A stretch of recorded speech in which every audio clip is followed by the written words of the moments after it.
In this Autodesk Maya tutorial, I'm going to show you how you can change the thickness of joint lines. When you are rigging a character and you have very thin joint lines, sometimes it can be very difficult to see what you're doing. The same goes for control handles. You can change the thickness of your control handles so it's easier to select and rig and animate.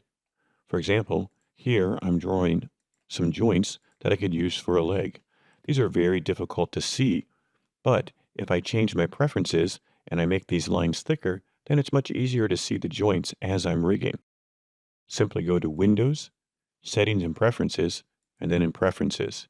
In Maya, there are many settings and preferences you can change, but if I select Display, then down here under Line Width, I can change the line width to whatever thickness I want.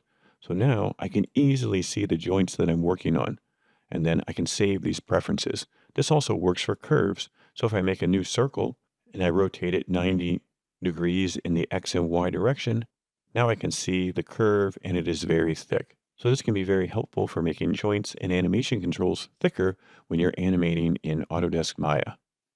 Happy 3D modeling!